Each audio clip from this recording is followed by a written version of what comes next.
পরিষদ, সংগ্রামীদের পরিষদ, মেধাবীদের পরিষদ, পেশাজীবীদের পরিষদ, আইনজীবীদের পরিষদ, ছাত্রদের পরিষদ, শ্রমিকের পরিষদ, মেহনতিদের পরিষদ, জনতার অধিকার, জনতার অধিকার, আমাদের অঙ্গীকার, দেশ হবে জনতার, আমাদের অঙ্গীকার। সারা বাংলা পরিষদ আছে,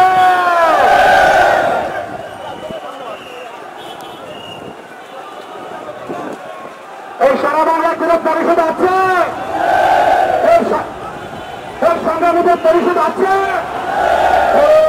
তোমার আমার পরিষদ, ওই দাবি আদায়ের পরিষদ, ওই সংগ্রামীদের পরিষদ, ওই গণতন্ত্রের পরিষদ, ওই গণঅধিকার পরিষদ, ওই আবু সাইদের রক্ত, শহীদের রক্ত, ছাত্র সমাজের রক্ত, ছাত্র সমাজের রক্ত, আবু সাইদের রক্ত জেগেছে, জেগেছে, এই গণমানব জেগেছে, জেগেছে, জেগেছে।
গণতন্ত্রের পরিষদ, গণঅধিকার পরিষদ, তোমার নেতা আমার নেতা,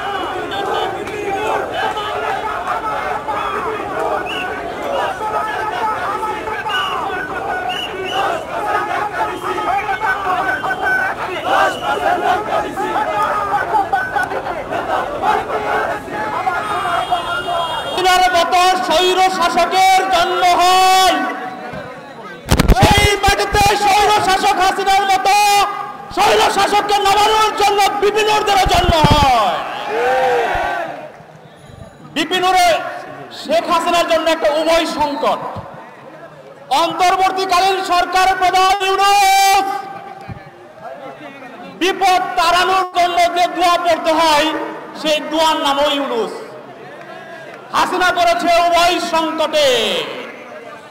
আমরা বলে দিতে চাই, আগামীর বাংলাদেশ তারুণ্যের বাংলাদেশ,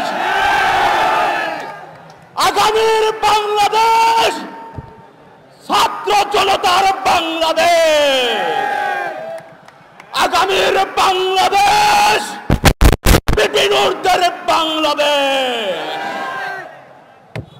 এক স্বৈরাচার দাঁড়িয়েছে, আর কোন স্বৈরাচারকে এই বাংলার মাটিতে পয়দা হতে দিব না।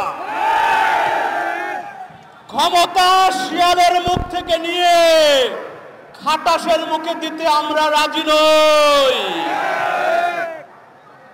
সাবেক হাসিনা সরকারের প্রতি বলে দিতে চাই, গত 15 বছরে প্রায় 20-25 লক্ষ কোটি টাকা বিদেশে পাচার করেছেন। কি ভেবেছেন বিদেশে পালিয়ে গেলে বেঁচে যাবেন? বাংলাদেশের মাটিতে আপনাদেরকে ফেরত আনা হবে এবং এই বাংলার মাটিতে জনতার আদালতে বিচার করা হবে। গত 15 বছরে 4-5 হাজার লোক নির্বিচারে হত্যা করা হয়েছে। আমাদের মাঝে স্লোগানে স্লোগানে মুখরিত স্লোগান নিয়ে এসেছে মুন্সিগঞ্জ জেলার নেতাকর্মী, তাদেরকে করতালি দিয়ে শুভেচ্ছা জানানোর জন্য আহ্বান জানাচ্ছে। আমরা স্পষ্ট করে বলে দিতে চাই, গত 15 বছরে যেভাবে গুম, খুন, নির্যাতন, ক্রস ফায়ার কাণ্ড চালানো হয়েছে, এই বাংলার মাটিতে জনতার আদালতে তাদের বিচার হবে।